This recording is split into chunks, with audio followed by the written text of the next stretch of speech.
깊고 푸른 강, 한창훈. 언니, 몇진지? 벌써 때가 또 됐냐? 몇 시인데? 일도 별로 없고 해서 얼른 먹고 치우자고 했어서. 명희는 몸을 일으켜 둘째 동생인 명옥이 들이미는 소반을 받았다. 아버지, 대신 새밥 잡수시오. 문 밖에 명옥이 허리 굽으려 한 손으로 방바닥을 짚으며 목소리를 높여 한마디 했다. 소보기로 덧대어 입은 앞치마가 치마와 헤어지며 자그마한 커튼을 만들었다.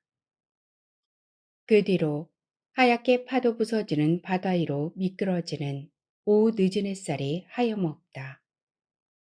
마당에는 떠드는 소리 잦아지고 각자 떠먹는 소리만 넓어졌다. 명희는 이미 식어있는 밥과 반찬을 내려놓고 김나는 것을 새로 영정 앞에 올렸다. 파리 두 마리가 길게 원을 그리며 날아올랐다. 좀 이르긴 하지만 예스 아버지. 둘째 셋째 딸이 새밥 갖고 왔어. 많이 잡수라요. 아버지 좋아하는 쌀밥이요. 내가 많이 떠왔어. 동생은 동생이라 아무래도 씩씩한 모습을, 언니는 언니라 조금이라도 늙어버린 모습을 취해 각자 히히 허 웃음 지었다. 뒤에 서 있던 셋째 딸 명화가 물린매를 갖다 두고 왔다. 바쁘냐? 조금 있다가 할 설거지밖에 없어. 사람들도 많이 갔구먼. 고생했다. 좀 들어와라. 그래, 남 안 볼 때 좀 쉬어야겠다. 명화야, 들어가자. 동생이라고 해도 하나는 30대 후반이고 하나는 40이 넘은 나이다. 둘은 엉덩이로 숫제 장판을 닦으며 밀고 들어와 언니 옆에 자리를 잡았다. 흔히 사내들이 지켜야 한다는 상주 자리를 큰딸 명희는 아침부터 내내 지키고 있다.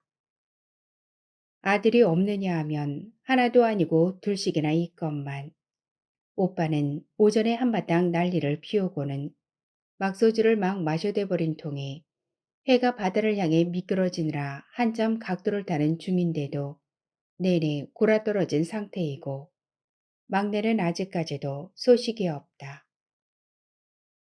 죽는 게 소원이시더만. 좋습니까 아버지? 그윽하니 아버지 사진을 올려다보던 명옥이가 말을 걸었다. 항구이 병원에서 대도시 대학병원으로 옮긴 아버지는 잠깐 정신이 들자 팔목에 꽂힌 링거를 잡아 뽑으며 당장 집으로 돌아가겠다고 고집을 부렸다. 환자복 벗어붙이고 바깥으로 뛰어나갈 태세였다. 병은 어쩌자고 몸에만 들고 성질에는 들지 않는지 신장과 췌장을 심하게 앓아 뼈다귀 뿐인 몸뚱아리에도 괴팍한 성질은 굳건하게도 살아있었다. 제발 고집 부릴 것을 부리라며 명예와 명옥은 몸을 날려 손목과 발목을 붙들었다. 자매는 그렇게 청춘을 보냈다고 해도 과언이 아닌데 술 마시다가 시비가 붙어 누구를 죽여버리겠다고 뛰쳐나가거나 마누라 패겠다고 분연히 떨쳐 일어날 때 애비는 포로내느라고 죽겠는데 아들도 아니고 딸년이 학교를 보내달라고 내년 다리 몽둥이를 빗자루 몽둥이를 찾아줄 때도 아비 바짓가랑이를 붙들고 늘어지는 것은 자매였다.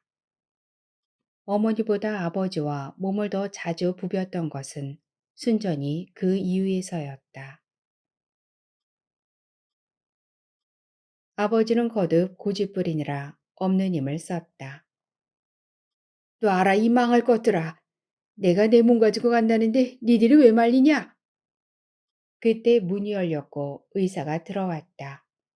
인턴들 대동하고 찾아온 과장의사는 병이 깊어 이곳에서 한 발짝만 나가는 순간 저승행이라고 점잖게 일렀고 간호사를 항날개처럼 뒤로 포진시켜 놓은 수간호사는 들어온 이상 영감님 마음대로 할 수 없으니 얌전히 있으라며 안경알 깨진 것 같은 눈초리를 했다. 아버지는 그럼 내가 차라리 죽으면 되지 않겠냐고, 바깥으로 나가지만 않으면 되지 않냐고 서 있는 것들을 쏘아보더니 벽에 머리를 박으려 들었다. 자매는 부끄럽기도 하고 기가 막히기도 했지만 그것은 나중 일이고 급한 대로 다시 몸을 날려 하나는 허리를 껴안아 누르고 하나는 머리와 벽 사이에서 충격 완화장치 노릇을 하느라 정신이 없었다. 아버지 지금 못 하시는 짓이요. 진정 좀 하시오. 진정 좀. 아, 제발 아버지.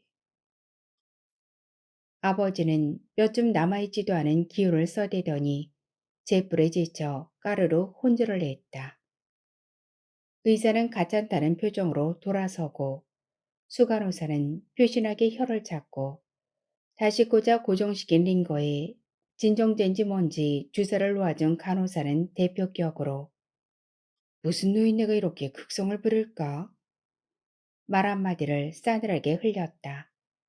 명희는 발끈했다. 이바가씨, 무슨 말을 그리 해? 평생 성질을 부리며 살아온 아버지의 발악이 부끄럽기도 했다 하지만 짜증난다 하더라도 어쨌든 환자는 환자라 병원 기피증도 질병의 한 면이지 않겠는가 이 말이다. 조금이라도 이해해 주었으면 하는 섭섭한 마음이 있을 수밖에 없었다. 병원에 들어온 이상 병원 지시에 따라 줘야 해요. 다른 간호사가 대꾸를 했다. 그거 모르는 사람이 어디 있어요? 단지 환자가 오랜 병원에 찢어서 그러는 건데 그걸 가지고 사람 무시하지 말아요. 이것 보세요, 아주머니. 여기는 치료하는 곳이지 환자 역성이나 들어주는 곳 아니에요. 왜 목소리를 높여요? 그것도 잘한다니까. 하지만 노인네가 극성? 이게 간호사가 할 말이야? 슬슬 몸을 빼는 간호사들을 명희는 쫓아갔다.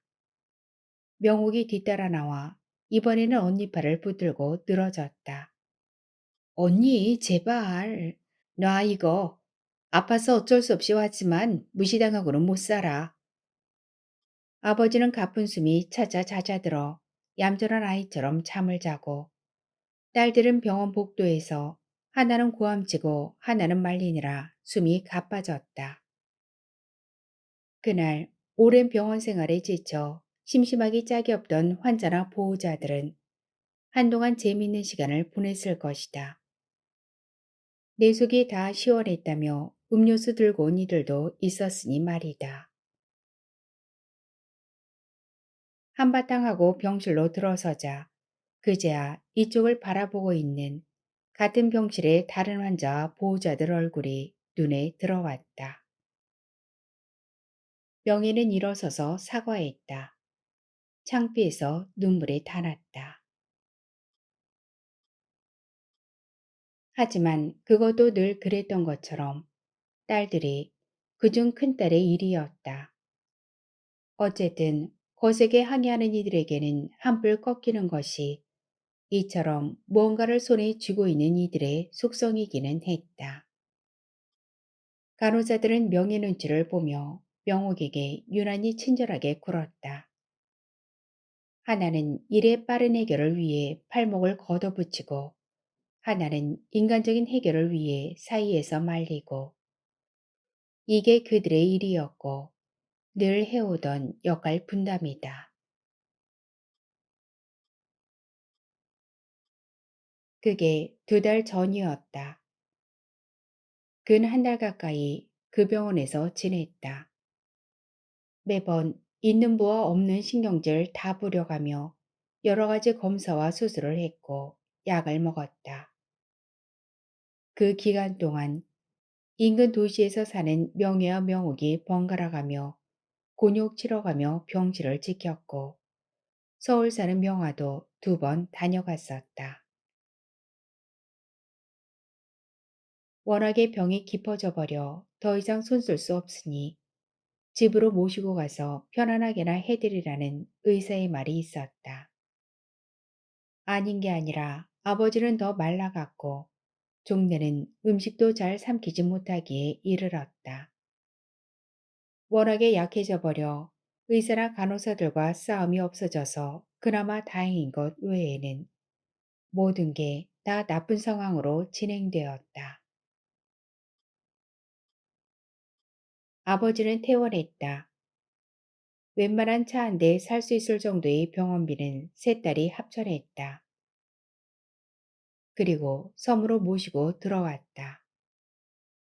섬에서 어장을 하고 있는 오빠는 두 눈만 끔뻑이며 아버지를 받았다.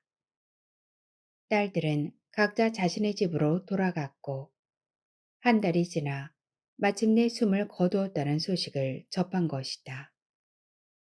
물론 그 사이 돌아가실 것 같다는 위기의 전화가 없지 않아 명옥과 명희는 한 번씩 들어왔다가 고비 넘긴 것을 보고는 다시 돌아가기도 했다. 항구이 병원에 있을 때부터 죽음은 예약되어 있는 상태라는 것을 알고 있었지만 이렇게 막상 닥치고 보니 마음이 너무 아프기도 하고 차라리 그때 큰 병원에 가는 게 좋지 않았을까 후회가 일기도 했다.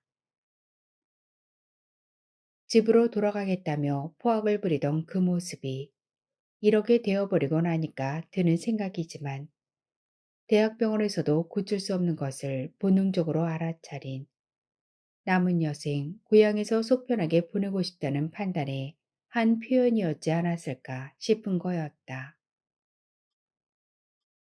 그러기에 평소에 아버지가 제 마음에 안 맞다고 성질부터 부리는 이가 아니었다면 그것은 하나의 진지한 호소가 되었을 것이다. 자분자분하고 침착한 사람이었다면 딸들도 죽음과 맞대면한 자의 본능적인 판단과 스스로의 선택에 귀를 기울이고 뜻을 쫓았을 것이다. 놀리지 마라. 아버지 밥 자시다가 체하실라. 우리 집 남자들이 체해? 하긴. 그래. 웃는 게 나을 일이었다. 세월이란 나이란 그게 뭐 별다른 것이 아니고 어리고 젊었던 것이 늙어간다는 딱 그거 하나인데 그거 하나로 출중한 게 있어 이러듯 올 일도 웃게 만들었다.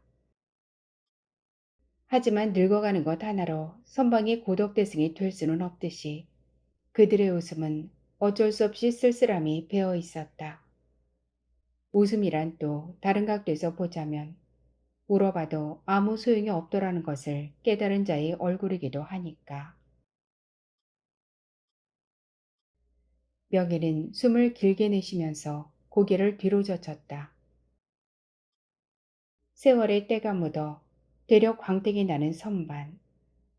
오래전 아버지의 구두가 올려져 있던 곳이며 막내의 원기소가 올려져 있었던 곳이며 친척들의 생년월일시와 주소와 전화번호가 적힌 장부가 올려져 있던 곳이며 장도리와 수혜질거리와 크고 작은 바늘과 실, 쓸데없이 크기만 했던 검은 가위가 늘 들어있는 바구니가 있던 곳이다.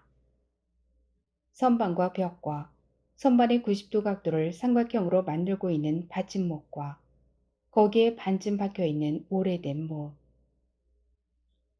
거기에는 배기관실과 선실, 잠가놓은 자물쇠와 기역자 손전등과 반대편에 옥수수깡 말린 것을 끼워 등 글개로도 쓴 파리채가 매달려 있던 곳이다.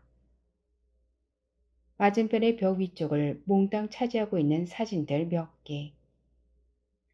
간단하게부터 회갑 잔치까지 손바닥보다 작은 사진들이 촘촘하게 끼어진 그 틀은 그것만으로 한 개인의 역사와 가족사를 뚜렷하게 보여주지만 아울러 가족원들 개개인의 비중 차이까지 보여주고 있었다. 결혼사진은 구색으로 다 있지만 그중 오빠와 막내는 백일과 첫돌 사진부터 해서 초등학교, 중학교, 고등학교, 군대, 친구들과의 여행 등등 거의 전부를 차지하고 있었다. 세자매의 사진은 그 사이에 양념처럼 끼어 있고 가장 드문 이는 어머니였고 어머니는 몇 해 전에 먼저 가셨다. 그리고 색바랜 벽지와 어머니가 시집올 때 해왔다는 오동나무 장롱, 장롱 위에 이불과 요, 골목으로 나 있는 하늘색 페인트로 퇴를 두른 자그마한 창문. 나무는 볼품없으나 고리 하나만은 어느 왕궁의 것처럼 화려한 일자 옷걸이. 거기에 걸린 바지와 윗돌이. 오빠와 명의 명옥은 물론 명희와 막내 명수까지 모두 이 방에서 태어나고 자랐다. 젖을 먹고 첫발을 떼었고 글자 공부를 했으며 아직 덜 여문 팔다리로 일하고 돌아와서 골아 떨어졌고 육지 학교로 나갈 꿈을 꾸었었다. 참 시간이 많이도 지났다.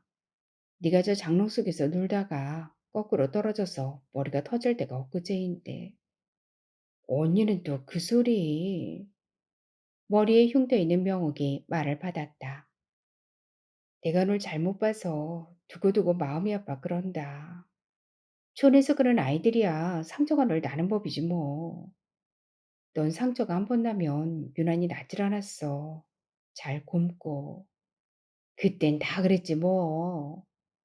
아휴, 하긴 뭘 제대로 먹었어야지 잘났지. 우리 아들 고구마에 파래봐. 그랬다. 그들은 늘 상처가 났고 배가 고팠다. 식구들 밥 먹을 때도 방 안에서는 아버지 오빠 그리고 막내가 먹었고 어머니와 셋딸은 마루에서 먹었다. 당시의 습성인데다가 어차피 7식구 한꺼번에 앉을 만한 상이 없어 그랬다고 칠 수 있었다. 하지만 음식은 달랐다. 아무리 가난한 집이라도 곡식이 아주 떨어지지는 않는 법이었으나 딸들은 늘 고구마 아니면 보리알 셀 수 있는 파래밥과 친했다. 멋모르고 남자들이 먹는 밥을 달라고 떼를 쓰기도 했다. 말리는 이는 어머니였다. 가시네들이 뭐 힘쓸 거 있다고 많이 먹냐? 우리가 왜 힘쓸 일이 없어? 하루 종일 밥 메고 개껏하고 정지라고 하는데 그냥 먹어라. 이혜미도 너희들이랑 똑같은 거 먹잖아. 정 배고프면 고구마 하나 더 깎아 먹든지. 싫어. 이 가시네가 맞을래? 방 안의 남자들은 모두 침묵했다. 아버지는 아버지라고, 오빠는 오빠라고, 막내는 막내라고 그들은 밥을 먹었다. 공통점은 남자라는 것 외에는 없었다. 곡식이 넉넉할 때는 함께 밥을 먹었지만 조금이라도 좋은 반찬은 늘 그쪽으로 갔다. 아들 하나 더 낳으려나 싶어 내리셋을 뽑아보니 딸이고 3~4번 실패봤으니 이번 한 번만 더 낳아보자며 만든 것이 막내라고 했다. 이남 삼녀니 아버지 입장에서 보자면 사남 일녀나 삼남 이녀보다는 섭섭하겠지만 그래도 아들들이 어딘가. 그런데 아들들은 지금 어디에 있는가? 어쩌자고 그리 가난했을까? 하루도 안 쉬고 일을 했는데 말이야. 명예와 명옥은 걸음마를 배우고 나서부터 어머니를 따라 일을 했다. 섬에 있는 중학교 다닐 때도 늘 학교 반, 일 반이었다. 당연히 친구들처럼 바다 너머 항구에 있는 학교로 진학하기를 바랐다. 육지는 오빠와 명화, 안 된다는 부모를 졸라 명희, 명옥이 보냈다. 학비 마련하느라 둘은 일을 더 해야 했다. 그리고 막내 명수가 갔다. 늘 밭을 갈고 바다로 나가 갯것을 해왔다. 물질도 하고 노질도 했다. 사내처럼. 부끄러울 것도 없었다. 부끄러움을 느끼는 순간 이미 진 것이다. 그물도 당기고 합수도 펐다. 일하다가 사내들과 싸움도 하고 군대 간 오빠가 돈 필요하다고 연락이 오면 어떻게 해서든 돈 마련하여 멀고 먼 강원도 산골짜기 1박 2일에 걸쳐 찾아가기도 했다. 그것은 육지로 시집을 간 다음에도 연연히 이어져 내려오고 있었다. 아버지가 움켜쥔 술잔이라 말년휴가 나온 오빠의 계급장, 동생들의 책가방에서는 늘 빛이 났다. 그러게 말이야 언니. 지금 생각해보면 우리는 완전히 해결사였다. 해결사. 맞아. 언니들은 참 대단해. 나 같았으면 그렇게 못했을 거야. 고생하긴 매일 반이었지만 그래도 명화는 언니들 덕을 보고 걷던 관계로 한 수 접혔다. 비교적 반듯하게 큰 덕에 서울에서 가게도 하고 있다. 그때는 몰랐으니까 그렇게 살았지. 알고서야 그렇게 살아지겠냐? 아버지, 딸년들이 따신밥 차려주니께 좋습니까? 장한 아들들한테 받아먹어야 직성이 풀리지 않겠어. 아버지 성질 부릴라. 그래도 나는 우리 아버지가 고마울 때가 있다. 뭔데? 우리 이름. 내 친구들처럼 길림이니 봉자니 하는 이름 안 붙여준 것만도 어디냐? 길림이었냐고 봉전이 들으면 섭섭하겠구먼. 그때 밖이 어수선해지며 부엌에서 일하고 있던 사촌 얼굴이 쑥 들어왔다. 명수 왔어. 뭐? 명수가 왔어? 오후배가 그새 도착했었나? 아까 들어오던데 그거 타고 왔나 봐. 빌어먹을 놈의 새끼 오기는 왔구먼. 애들은 뭐하니? 그냥 자기들끼리 술 마시고 있어. 아휴, 아버지 잘난 막내 아들놈 왔대요. 뭐라고 말 좀 해보시오. 명예는 가느다란 곡선을 그리며 천장으로 올라가는 향기로 숨어있는 아버지에게로 눈을 옮겼다. 명예가 애들이라고 부르는 이들은 막내 명수 친구들이었다. 모두 명화와 함께 아까 오전배로 들어왔었다. 폭풍주의보 때문에 항구에서 하룻밤 잡혀 있었던 명화는 열린 문을 더 열어제치며 들어와 언니들 얼굴에 눈길을 한 번씩 주고는 아이고 아버지, 누가 등을 밀어댄 듯 앞으로 쓰러지며 곡소리부터 뽑아냈다. 뒤이어 말쑥하게 차린 제부가 들어와 얌전히 제배를 올렸다. 둘은 동생이 한동안 울게 그냥 두었다. 부모가 상을 당했는데도 여관에서 하루 묵어야 했으니 얼마나 마음을 졸였겠는가. 명예와 명옥은 위독하다는 말을 듣고 전전날 들어왔었다. 명화는 늘 그렇듯이 바쁘기도 하고 한번 왔다 가는 게 워낙 먼 행보라 설마 하다가 끝내 위독 전화가 사망전으로 바뀌기에 이른 거였다. 이런 경우 섬은 하나의 천형을 가지고 사는 것과 진배 없다. 바다가 길을 막아 가고파도 못 간다는 말은 옛말이지만 파도가 가로막아 갈 수 없어 발 동동 구르는 것은 항구도 변함없이 그대로였다. 폭풍주의보 내리는 파도 크기는 변함없고 해마다 불어오는 바람 또한 변함이 없는 것에 비해 배는 크고 늘씬하게 쏙 빠지고 엔진 좋은 여객선으로 그 변천사를 정리해야 할 만큼 변화하여 왔는데 그러면 무엇 하나 파도 하나에 꼼짝 못하기는 매일 반이 아닌가. 오늘하고 욕봤다. 여간밤 자느라 애탔지야. 큰언니 작은언니. 셋은 경기 중에 타임을 부른 선수들처럼 자그마한 원을 하나 그리며 서로 어깨를 껴안았다. 둘은 소복 차림이고 명화는 검정색 원피스 차림이라 누가 보면 절친한 문성객과 상대의 만남처럼 보였다. 그래도 다행이다. 주의보가 풀려서. 아버지가 그래도 셋째 딸은 보시고 가실라고 한 모양이다. 돌아가시던 순간의 정황과 주변 상황 얘기는 어제 저녁 긴 전화통화로 할 만큼 했었다. 설마 이렇게 빨리 돌아가실 줄은 몰랐어. 저번처럼 다시 좋아질 거라고 생각한 거야. 미안해. 그래도 돌아가실 것 같다는 전화 받고 바로 오려고 했지만 가게가 너무 바쁘고 해서 말이야. 괜찮아. 왔으니까 됐지. 밥이나 먹었니? 식사 안 했죠? 명옥이 동생과 동생 남편에게 한꺼번에 묻고 아침을 아예 거르고 왔다는 대답을 들을 즈음에 밖에서 기다리고 있던 한때의 젊은 사내들이 방으로 들어왔다. 아니 이게 누구야? 너희들이 다 왔구나. 제비를 마친 사내들이 90도 돌아 절을 해오고 명의 명옥도 담내로 같이 절을 하고 명화는 한쪽에 서 있느라 침묵이 흐른 대신 오사르락 거리는 소리만 났다. 어제 오려고 했는데 주의보 때문에 늦었습니다, 누님. 명희는 답을 하려다가 서 있는 명화를 올려다봤다. 아까 여기 쓰면서 만나서 같이 온 거야. 명화의 답을 듣고 다시 사내들을 바라보았다. 아이고 무슨 소리. 다들 바쁠 텐데. 이렇게 찾아와 줘서 고맙다.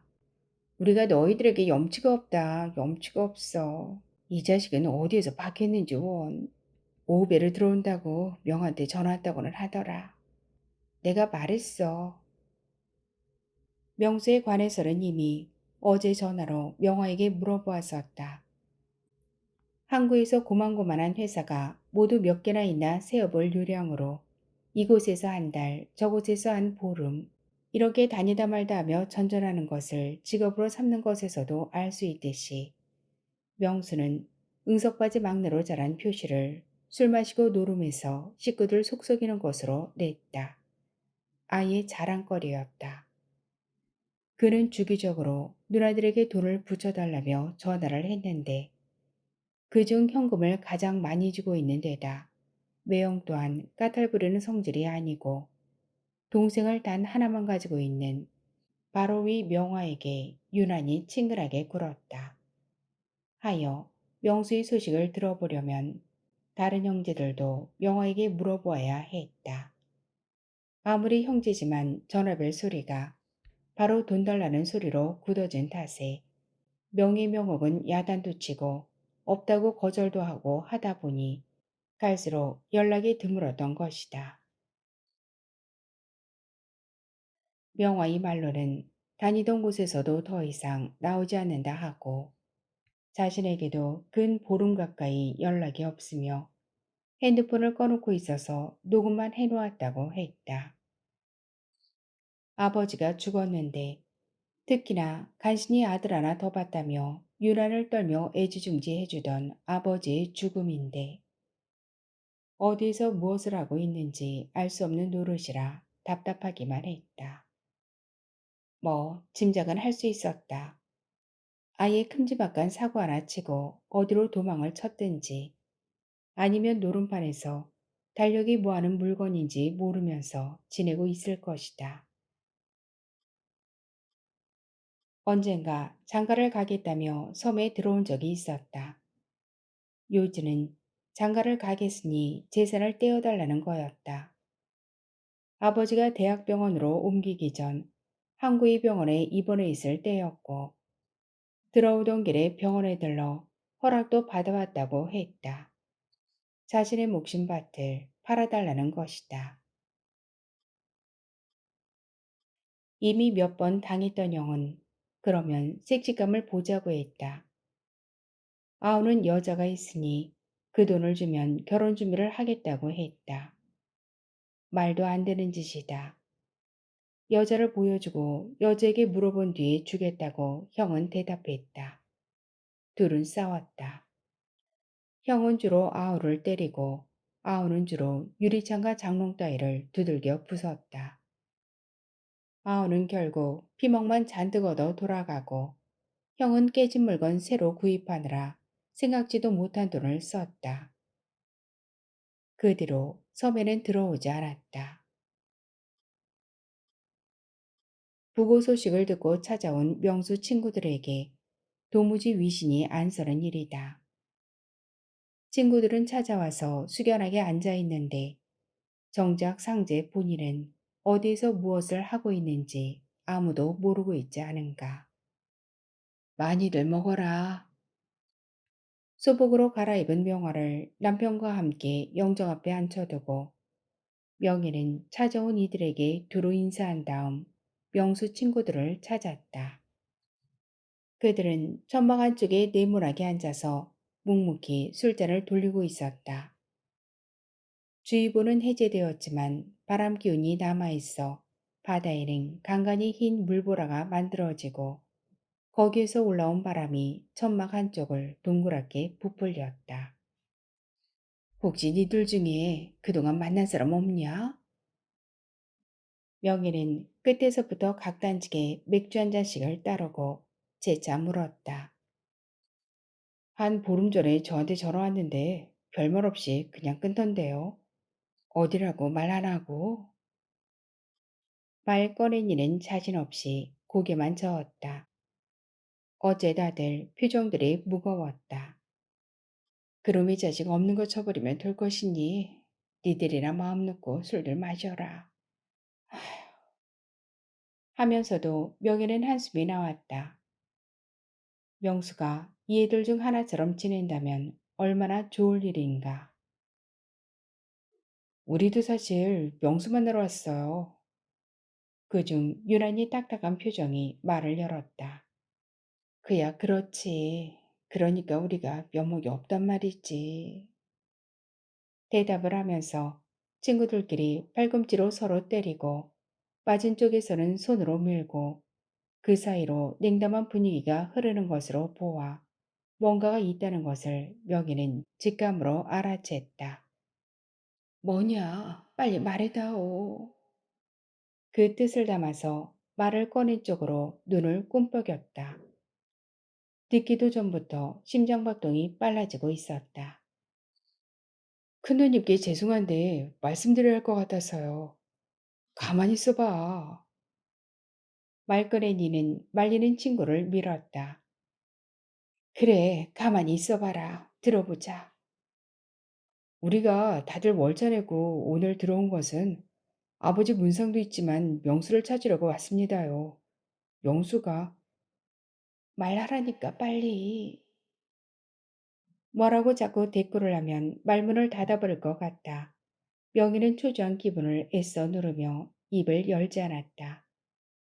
허나 무슨 말이 나오든지 그게 좋은 말이겠는가. 도대체 막내와 관련된 소식이나 소문 듣고 웃어본 적이 언제였던가.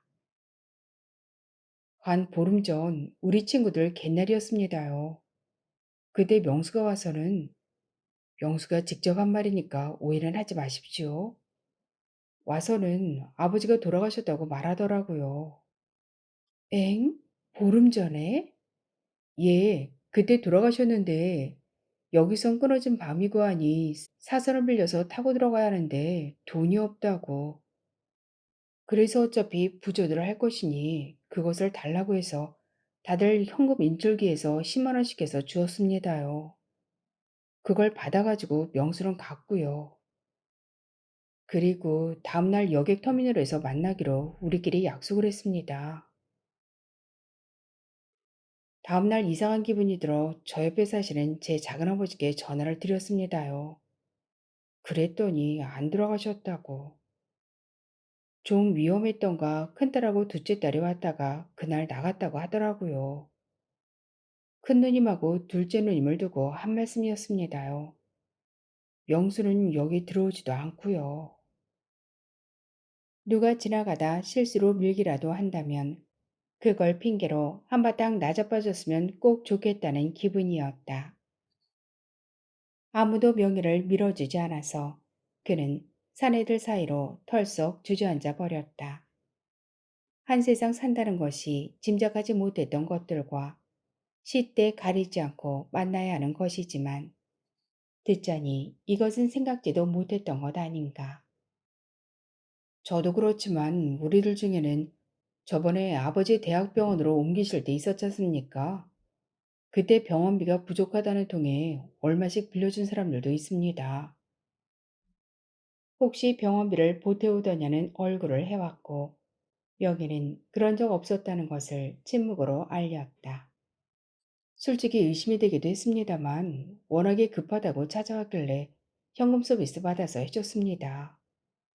아, 아닌 말로 친구들 사이에서야 서로 돈을 빌리고 빌려주기도 하고 그러다가 유야무야 떼먹기도 하는 게 흔한 일이라 신경 안 씁니다. 그리고 솔직히 말씀드려서 부잣돈이야 어차피 나가는 것이고 나가봤자 뻔히 빙빙 돌고 도는 것이니까 그러려니 합니다. 하지만 편찮으신 아버지를 파는 짓은 우리 친구들 사이에서도 그냥 넘어갈 수 없다고 합의를 보았습니다. 내가 죽여불마. 예? 너희들 마음 다 알겠다. 내가 누나로서 정말 부끄럽다. 고개를 못 들겠어. 그 자식은 내 동생도 아니다. 내가 죽여버릴 게다. 그러다가 이쪽을 바라보던 사내들의 눈이 일제히 입구 쪽으로 쏠리는 것을 보고는 명희는 자신의 칼을 접어야 했다. 그곳에는 잔뜩 얼굴을 찌푸린 오빠가 서 있었다.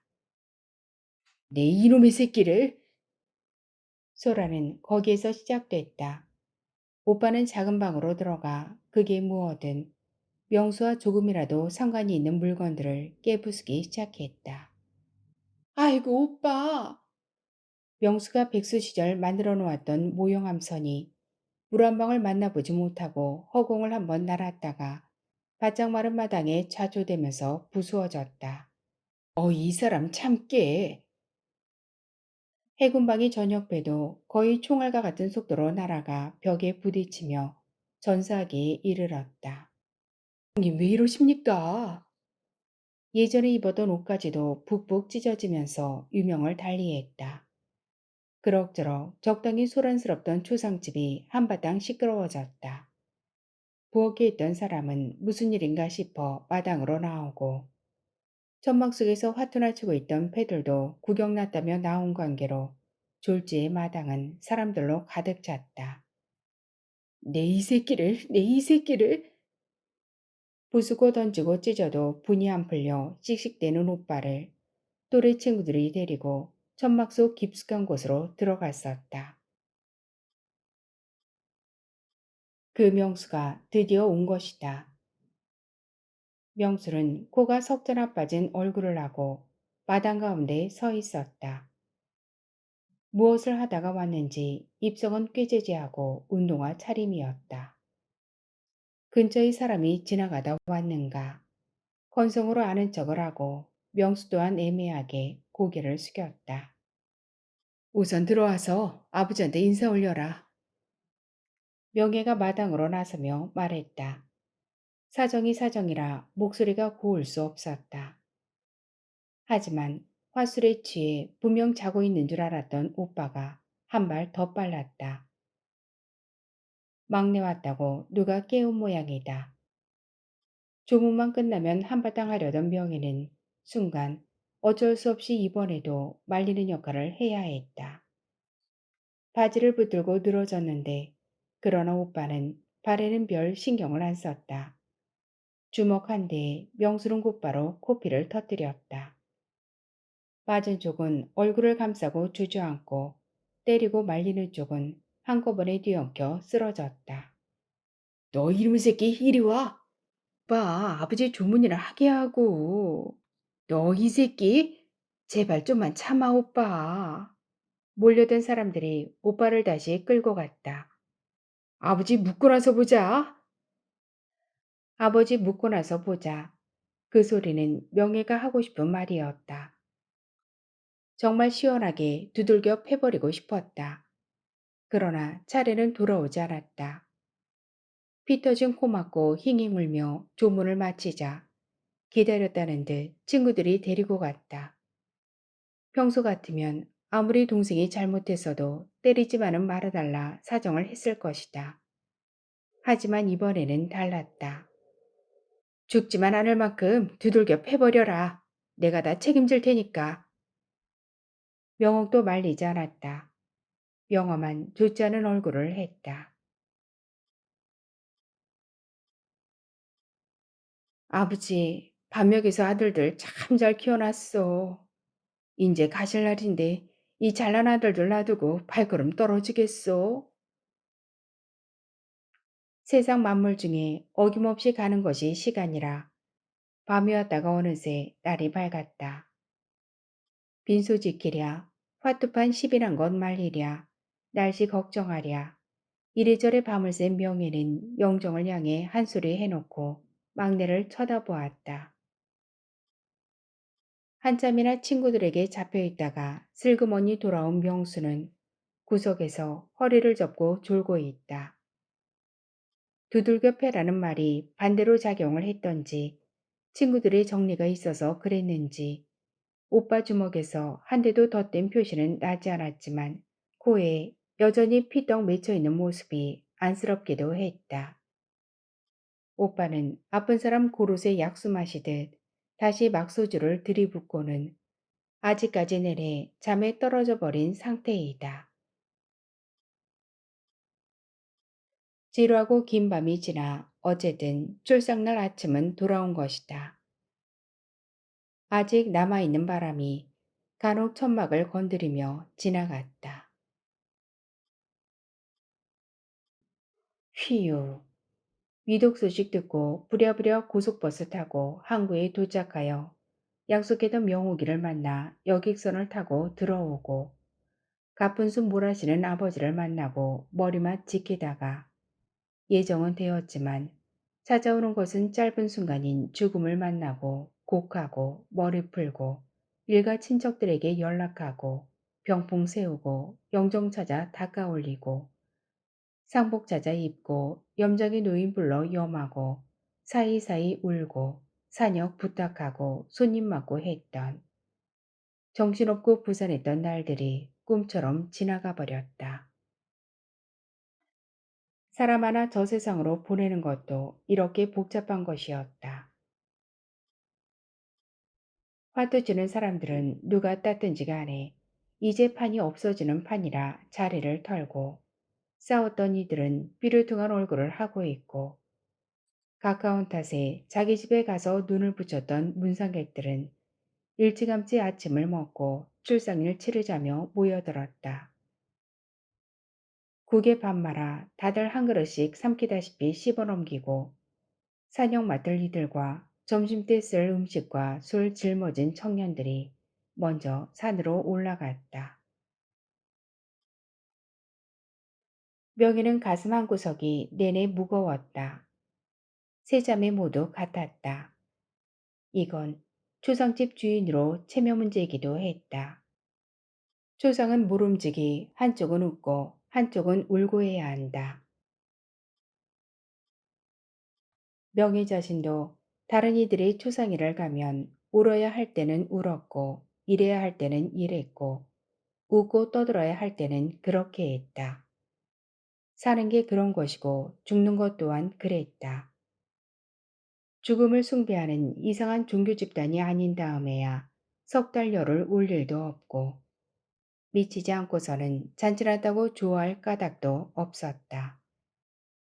가족이야 시름에 겨워 있기 마련이고 천수를 누리고 돌아간 호상이라 해도 이별의 아픔 때문에 그늘 벗어지지 않지만 마을 사람이야 어디 그런가.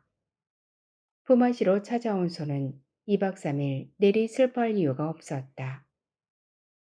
그 긴 시간을 상제의 눈물 가는 반대의 방향으로 가는 게 훨씬 나았다.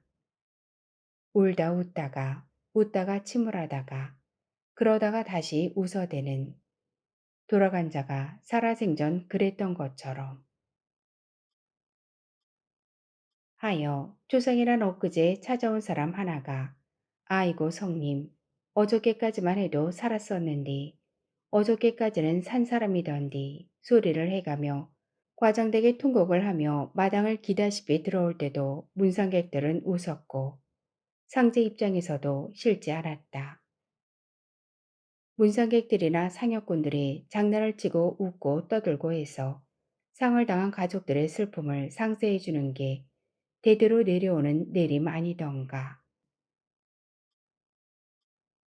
하지만 명수 때문에 아주 뒤죽박죽이 되어버렸다.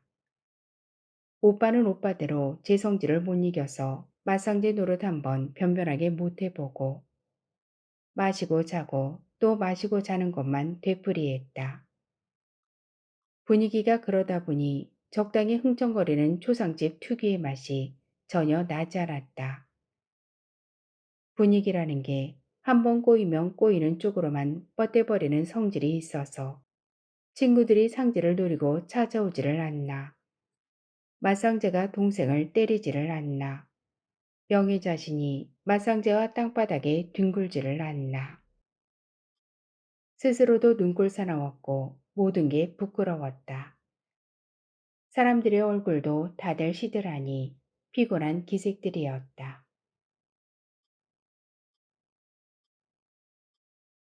그동안 정숙 하나로 지켜내던 안방은 들고 나는 사람들 때문에 잠시 소란스러워졌다. 첫 제사로 격식에 맞춘 상이 하나 차려졌다. 이제 집에서 하는 마지막 인사라 다들 방으로 들어온 탓에 비좁을 지경이었다. 집사가 뭐라고 경같은 소리 몇 마디 휘날리고 다섯 남매는 나란히 어깨를 맞댔다. 남은 사람들은 저절로 벽을 등지고 각진 반원을 그렸다. 술 안 깬 얼굴의 오빠가 잔에 술을 따랐다. 남매는 절을 했다. 당연한 수순으로 재배가 끝날 무렵에 새 여인은 방바닥과 헤어지지를 못하고 그대로 꼬꾸라지며 아이고 아버지 아이고 아버지 통곡을 시작했다. 명수도 덩달아 머리 받고 헝헝댔다. 나는 못 사요. 아이고 불쌍한 우리 아버지. 우리를 두고 어쩌라고 이렇게 가신다요. 엉엉. 가장 슬픈 조상을 딸 많은 집 조상이라고 했던가. 가슴 아픈 조상이야 외동딸 가느다란 울음에도 모두들 눈시울을 적시는 법이지만 이렇듯 호상이라고 말하는 알던 늙은이의 조상에도 딸들의 울음은 사람들을 숙연하게 하는 힘이 있었다. 여하튼 죽은 부모와 이별의 대부분을 처리해주는 것은 눈물이었다. 한동안 같이 머리를 수그리고 있던 오빠는 슬그머니 일어서서 절하느라 한쪽으로 기울어진 두건을 고점했다. 명수도 배시시 일어났다. 뒤에 서 있는 이들은 각자 두 손을 앞이나 뒤로 모아 진중한 분위기였는데 세 자매이 좌중을 향해 허공 중의 함지박처럼 도드라진 세상의 엉덩이와 묘한 화합을 만들고 있었다. 니들은 다 죄인이다. 죄인이니까 눈물로 사죄해야 쓴다. 이제 언제 또 이럴 기회가 있겠냐. 남은 눈물을 여기서 다 뽑아라. 그중 대표격으로 근엄하게 한일자 입술을 만들고 있던 외삼촌이 진심이라면 진심으로 요식이라면 요식으로 한마디 길게 내뱉었다. 하지만 사람은 참으로 이상한 것을 저 속에다 숨기고 있는 존재라 울지 말라고 말리면 더 서럽게 울면서도 죄인이니 더 울어버리라고 하자 막상 눈물은 점차 사이어져 버렸다. 사실 여러 날 울 만큼 울기도 했거니와 집에서는 이제 마지막이라는 생각에 즉흥적으로 솟구쳤던 감정이어서 오래 갈 것도 못 되는 데다 오래 울 자리도 아니어서 서서히 빠지고 있던 중이었다. 그러나 외삼촌의 말이 우는 사람을 달래려고 일부러 했던 소리가 아닌 탓에 세자매는 일어서지도 못하고 가늘어지는 고개의 끄트머리를 흑흑 아버지 흑 억지로 더 느리고 있었다. 한 세상 살다 보면 참으로 있어서는 안 되는 일이 간혹 일어나곤 하는데 그래서 그게 왜 있어서는 안 될 일인가를 사람들의 놀라움이나 당황하는 모습을 통해 보여주기도 하는데 하필 그때 그런 일이 일어나고 만 것이다. 더 울지도 못하고 그렇다고 맺지도 못하는 어정쩡한 상태에서 순간 누군가 방귀를 뿡 뀌어버린 것이다. 그것도 다름 아닌 엎드려 울고 있는 쪽에서. 놀라는 것이야 당사자가 가장 컸을 것이다. 생리적인 현상이라 해도 힘주어 참을 수 있지만 지칠 대로 지친 데다 마음 불편하면 뱃속도 불편하고 거기에다 항문을 허공에 대고 있었으니 아차 하는 순간에 그 한 줌의 공기를 그만 놓쳐버리고 만 것이다. 명희는 속이 뜨끔했다. 물론 자신은 아니었다. 명옥이나 명환데 워낙 뒤쪽에서 난 소리라 둘 중 누가 진원지인지 알 수 없었다. 그렇다고 알아차린들 뭘 어떻게 할 것인가. 영정 앞에 제사상 차려놓고 곡하는 이 엄숙한 순간에 이미 소리는 부엌에 있는 사람도 들을 정도로 크게 나버리고 말았는데 엎드린 쪽에서나 서 있는 쪽에서나 숨소리 하나 나지 않았다. 명혜가 자신도 모르게 몸을 솟구친 것은 그때였다. 언니 노릇은 때와 장소를 가려서는 안 되는 법이었다. 마치 누가 잡아당긴 것처럼 표신하게 두 손을 허공으로 들어올려 짝 방바닥을 치며 악을 쓰듯 곡소리를 냈다. 아이고 아버지 이게 무슨 소리요. 아버지 가시는 길에 대체 이게 무슨 소리란 말이요. 글쎄 자신이 그 소리를 왜 내뱉었는지 그런 것은 알 수 없고 알 이유도 없었다. 그냥 어떻게든 이 애매한 위기를 넘겨보려고 생각도 없이 나온 말이었다. 그런데 일이 좀 이상하게 발전했다. 바로 뒤이어 명희가 언니보다 더 큼지막한 원을 그리며 방바닥으로 몸을 던지더니 아이고 아버지 아버지는 아실 것이오. 어디서 난 소린지 아버지는 아실 것이오. 하지를 않는가. 상황이 이상하게 돌아가고 있었다. 가만히 있으면 뒤집어 쓰는데 누군들 그냥 있겠는가. 다음번 곡소리는 당연히 명화였다. 명화가 몸을 일으켰다가 힘껏 구부러지며 아이고 나는 아니요 아버지 나는 아니요. 뒤를 따랐다.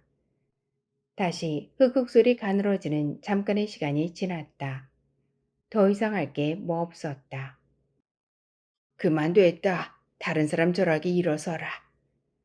때마침 외삼촌이 세자매 사이로 끼어들어 억지로 일으켜 세웠다. 눈물을 닦아내며 바깥으로 나오면서 참아야지 하면서도 어쩔 수 없이 고개를 돌려 사람들을 바라보고야 말았다.